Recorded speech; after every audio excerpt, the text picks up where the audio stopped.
the reason why many of you are here is to hear about our position going forward relating to other political parties. And let me address that question now. The Senate of ActionSA has deliberated on the question of our relationship with other political parties, and we can communicate the following outcomes right now. And the first is that ActionSA has made the decision that we will be leaving the multi-party charter for South Africa. And I want to read to you the resolution that was taken by our Senate so that you can understand exactly what we have done. It reads as follows. The Senate of ActionSA at a meeting held on Tuesday, 4 June 2024 notes that 1.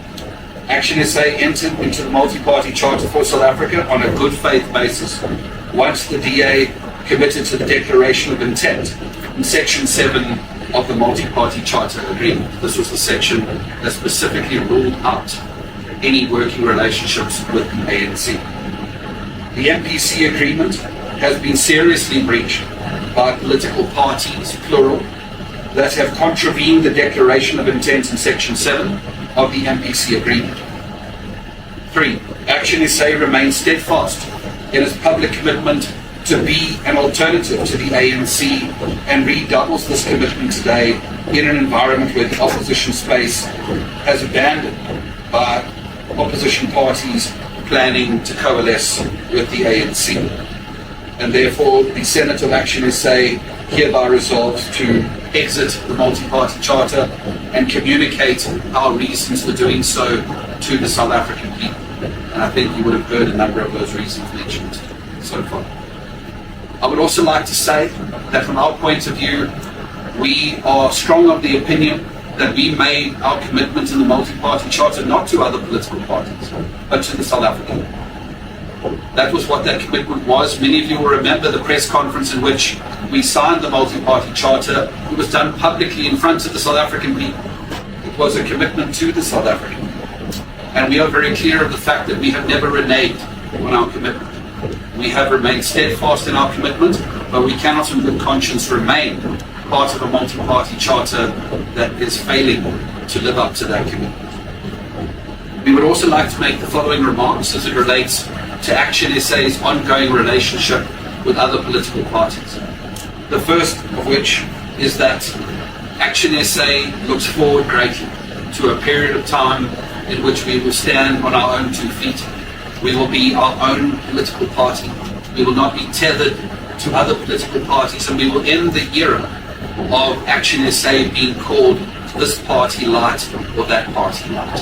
ActionSA is going to be ActionSA. We're going to be the best ActionSA that we can be, and we're going to take what in many regards is the most exciting and reasonable offer for the South African people, and we're going to go around the country and deliver that offer unencumbered by any people who we may call partners. At the same time, we remain unequivocal that our commitment to providing an alternative to the ANC precludes us from any possible governance arrangements with the ANC. We note other political parties that do, and that is their right. But going forward, what you're going to see is that ActionSA is going to spend much less time talking about other political parties and much more time talking about ActionSA and the offer that we bring to the South African people. So those parties are free to do as they please, that is their right, as we are free to do as we please. And what we please to do is to live up to our commitment to the South African people to be an alternative. And in an environment where other political parties are reneging on their commitments and offering votes that were won around change in South Africa and giving those parties those votes to the same party from which we need that change, we are going to remain true to our commitments and stand alone in that regard. And we will be the unofficial voice of the opposition in Parliament. So we must be very clear. Political parties that receive the gifts of positions and perks and privileges in Parliament, even in the opposition, are now bound in perpetuity from the government from which they receive those positions. And when the time comes for accountability, they will face the conflict of interest in terms of what they do in those moments when accountability is required. And what we say to the South African people today is that we will not be conflicted, and we will ensure that there is accountability, recognizing how important that accountability is going to be. We signed that agreement in front of people of South Africa through the media. We signed that agreement with full commitment to the spirit of the agreement. And one of the agreement that I think for us it's very serious. The fact that we committed not to entertain any negotiation whatsoever with the ANC. I'm sure it is there, everyone, that agreement it is available. And at the same time, we are saying, we agreed in that part of that agreement, we said, any party after the election, it is up to them to really take whatever posture or decision that they take. But if you take that decision, then you must resign from the multi-party chapter. So no one is actually forced to really be part of the multi-party chapter. So we were surprised, taken by absolute total surprise, when parties started negotiations without obviously respecting the constitutional commitment that we made to the people of this country. So we're the first party to say, okay, fine, some party have decided to go and negotiate, and it is their right.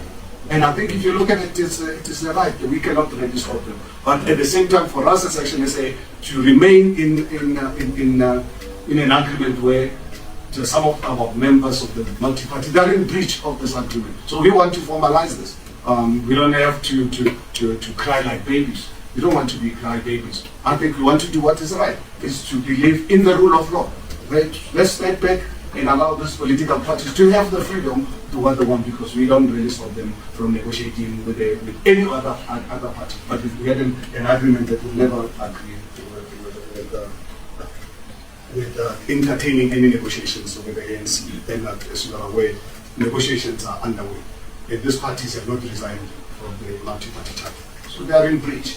And I think for us as ActionSA, our belief strong is that where we betrayed, do we feel betrayed? Absolutely not. People who are betrayed are people of South Africa.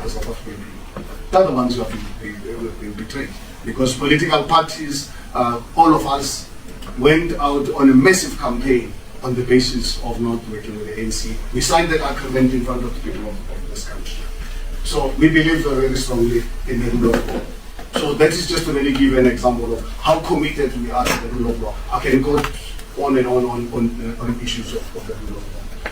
One of the core values of ActionSA is ethical leadership.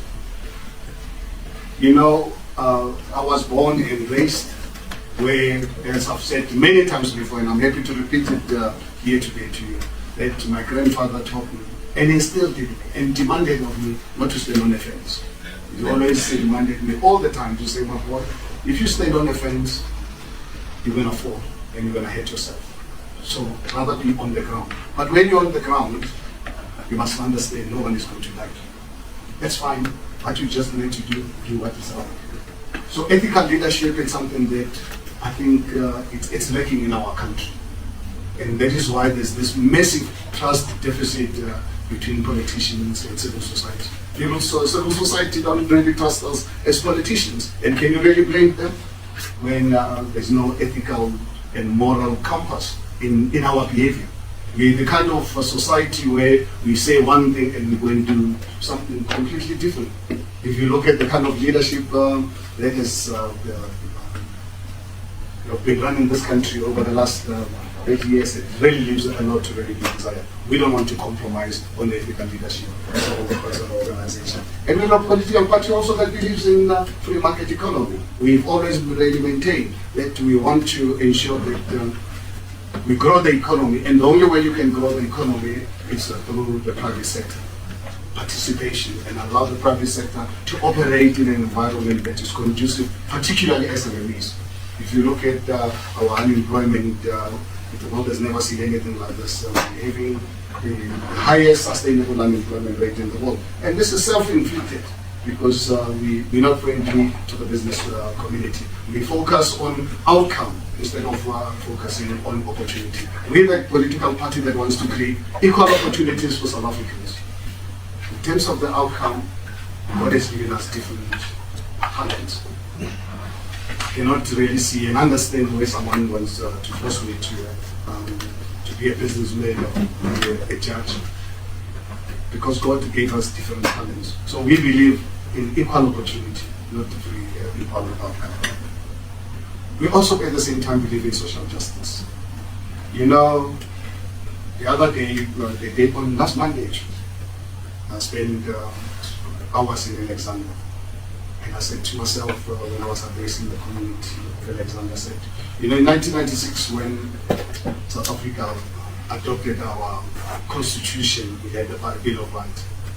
I see in this country, people of Alexandria and lots of other places throughout the country are better off in prison than outside. Because in prison, they are guaranteed of 3 meals a day. They are guaranteed of even voting to deciding the future of this country, while actually having broken that trust with society. That's why ActionSA from day one, we said social justice is it's at the core of the formation of our party. We are going to not apologize to anyone being pro-poor, but pro-poor on the basis of saying our people are going through a difficult time. And we are saying those who are privileged, let's work together to uplift, not to say everyone must go down. We are saying we want to uplift our people. So we are unapologetic for already being a pro-poor around. This is just to really share with you that we are not going to compromise on those issues. And these are the issues we're going to be taking out to the public. As it relates to the IEC, remember at the press conference regarding how IEC ran these elections, without any doubt, I think one does not have to really be a rocket scientist. A lot of institutions, lots of issues that happen. But at the end of the day, let us not really be a country that wants to plunge the overall country into chaos on minor issues that could happen. Because in any given environment, I'm sure you know what happened in the United States. The country has been running elections for so many years. You remember the outcome of the last elections. Even up to today, Americans are still dealing with this matter. But that does not mean that we must collapse the government. That's why for us as ActionSA, we've accepted the results. As much as I can show you evidence of some of the cases where we believe we were done in. But at the end of the day, we really put the country first ahead of our own personal situation. But at the same time, what we are excited about is that we're going to have 6 national parliament representation, and we want them to go and raise this issue of the capacitation of IEC. IEC needs to be capacitated to be able to deliver better elections than they did this time around. They need resources, they need professional people, because they don't just really need money. They need to really make sure that they are capacitated properly. And our team is going to ensure that happens. But at the end of the day, we want the country to move forward.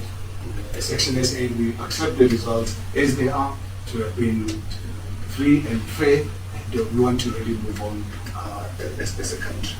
I think in closing, I want to reiterate again, Michael raised this matter, and I raised myself as to why Michael and I are not going to Parliament.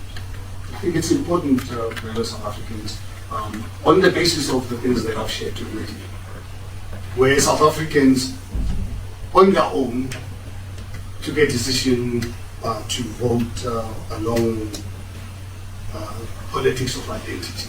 So that means there's a lot of work that needs to be happen. It is for that reason that this becomes a huge priority for me. I want to use my privileged position because I don't need parliament salary to survive.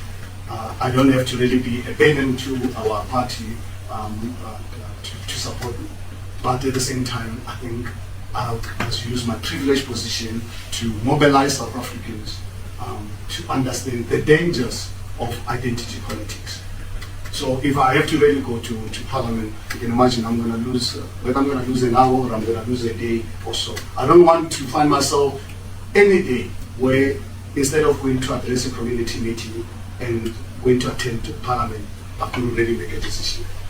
I'd rather make that decision upfront to say, no, I want to go and attend a public meeting and not really having to feel guilty that I'm missing my Parliament commitment. Because if I attempt to go to Parliament, I have to go to Parliament and not fail the people of this country. So I don't want to really be put into that environment of making such a decision when I can see in advance. Because you can understand, if I go into Parliament, I've got to not only be in Parliament, I must serve in the committees. Now, that's what I'm saying is, I've taken a decision, instead of failing people of this country by missing my commitment in Parliament, let me use my privileged position. I'm choosing to go and engage South Africans, to unite South Africans, because this result is not the end of the day. It's a beginning of a new chapter for my country. And I've decided actually to pursue this route on putting my country ahead of everything and use my privileged position in that regard. And I'm very so confident working with Michael. I've had a privilege working with Michael as my chief of staff when I was the mayor of the city of Johannesburg. That's how we met. And his work culture exceeds anything that one can ever think of. So I feel I have someone to really work with me to ensure that we can deal with this politics of identity. But at the same time, we are represented in national government, we are represented in the Upholding legislature, we are represented in Mpumalanga, we are represented in the Northwest. So, and the work of preparing for 2026 has begun. So thank you very much, fellow South Africans and members of the media. Then we give you any questions.